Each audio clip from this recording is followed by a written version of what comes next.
আজকে আমি তোমাদের সাথে মাছের ঝোল শেয়ার করবো। এরকম মাছের সবজি তো দেখেছ। তা এখন আমরা শুরু করবো। এখন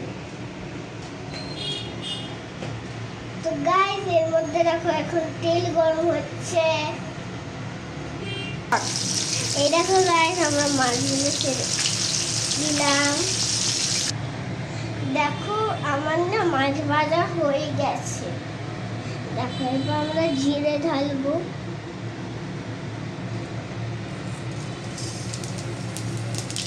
দেখো আমাদের এটা দেবা হয়ে গেলেই আমরা এইটা দেব।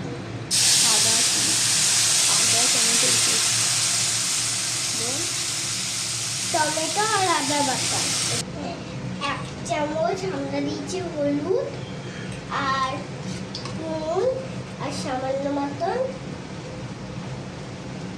পেস্ট তোতে সামান্য মতন ঘি এইভাবে দিতে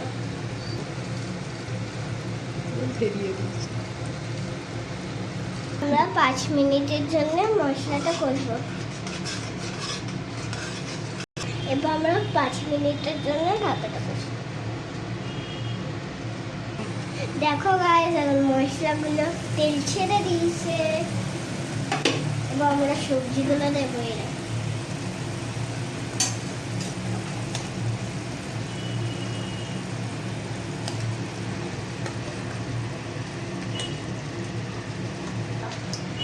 আমরা একটু সবজিগুলো মাখিয়ে ঢাকা দিব।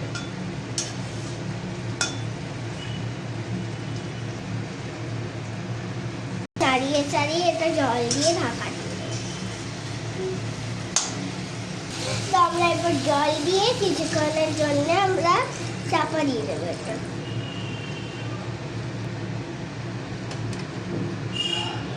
তো এটা 10 মিনিটের জন্য রান্না।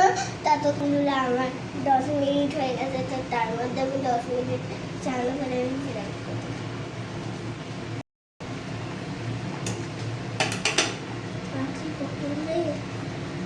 দেখো আমরা মাছগুলো এখন আস্তে আস্তে দেবো।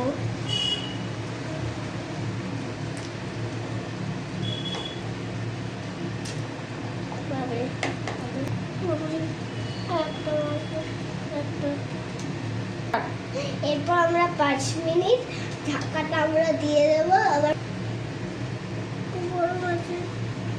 5 মিনিট এখন হয়ে গেছে। তো আমরা মাছের ঢাকনাটা তুলবো। দেখো কেমন ফুটছে। বন্ধ করো। ঘুরিয়ে বন্ধ করে দিই। আমরা বন্ধ করে দিলাম। তো এখন আমরা মাছ ভাজা মাছের ঝোল রেডি।